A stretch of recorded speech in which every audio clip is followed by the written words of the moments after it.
নিত্যদিনের ব্যস্ত জীবন থেকে বের হয়ে জীবনকে একটু স্বস্তি দিতে কক্সবাজার কবিতা চত্বরে মনের আনন্দে নানা আয়োজনের মধ্য দিয়ে সম্পন্ন হয়েছে কক্সবাজার জেলা আইনজীবী সহকারী সমিতির মিলন মেলা।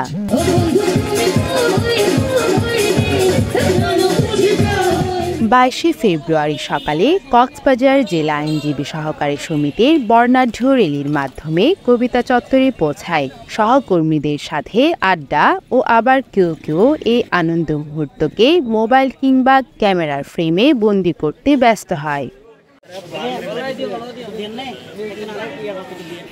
কক্সবাজার জেলা আইনজীবী সহকারী সমিতির সাবেক সভাপতি ফোরকান আহমেদ খোকন বলেন, আগামীতে সমিতির নেতৃত্বে যারা আসবে তারা আরও ব্যাপক পরিসরে এই বনভোজনের আয়োজন করবে। যারা সর্বাত্মকভাবে সহযোগিতা করেছেন, বিজ্ঞ আইনজীবীদের মধ্যে আমাদেরকে খুশি হয়ে আমাদের সহযোগিতা করেছেন, আমাদের অনেক শুভাকাঙ্ক্ষী বিশিষ্ট ব্যবসায়ীরা আমাদেরকে সহযোগিতা করেছেন, সবার সহযোগিতা নিয়ে আজকে আমরা এই পর্যন্ত এসেছি।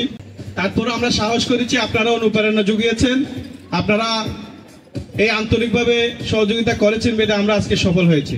আইনজীবী সহকারী সমিতির একজন সাবেক দায়িত্বশীল হিসেবে, একজন সভাপতি হিসেবে, আপনাদের ভাই হিসেবে আমার যে চিন্তা চেতনা, কক্সবাজার জেলা আইনজীবী সহকারী সমিতিকে নিয়ে আমার চিন্তা চেতনার কোনো শেষ নাই। কারণ একটা সংগঠন শুধু অর্থের ভিতরে সীমাবদ্ধ থাকলে হয় না, অর্থের পাশাপাশি আমাদেরকে আচার অনুষ্ঠান সংস্কৃতির মধ্যে আমাদেরকে কি করতে হবে।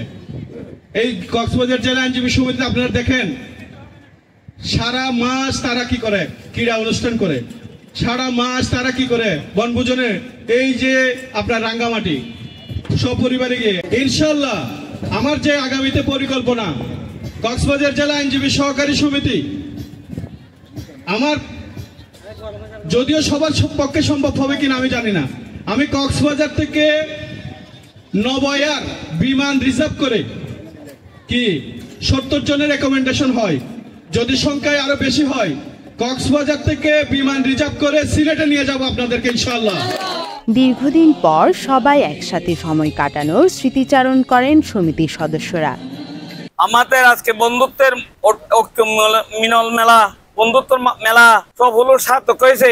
আমাদের যে উপদেষ্টা ক্যাপ্টেন সাহেব এটা আয়োজন করতে আমি তার প্রতি অসম্ভব ধন্যবাদ জানাই এবং আন্তরিকভাবে দোয়া করি। আমি এই ধরনের আনন্দমুখর পরিবেশ কোনদিন দেখি নাই, আমি কল্পনাও করি নাই, এটা আমি এরকম একটা আশাও করি নাই। শুধু তা নয়, আমি নিজের বেলায় একটা কথা বলবো, আমি আমার ছেলে মেয়েদের কাছ থেকেও আমি এত বড় সম্মান আমি আশা করতে পারি নাই। আমরা যে আজকে আমাদের পিকনিকে এসে, বন্ধু মেলাতে এসে যে আনন্দটা পেয়েছি, যে আনন্দটা ভোগ করতে পেরেছি এবং যে আনন্দটা সবাইকে দিতে পেরেছি, এটাই আমাদের জন্য একটা স্বপ্ন স্মারক হয়ে থাকবে। আজকের এই বন্ধুত্বের মেলায় আমার অনুভূতি বলতে অত্যন্ত অসাধারণ। আমরা অত্যন্ত আনন্দিত এমন একটা পরিবেশ দেখে, এটার কোনো তুলনা হয় না। আমরা চাই প্রতি বছরই এমন একটা আয়োজন হোক।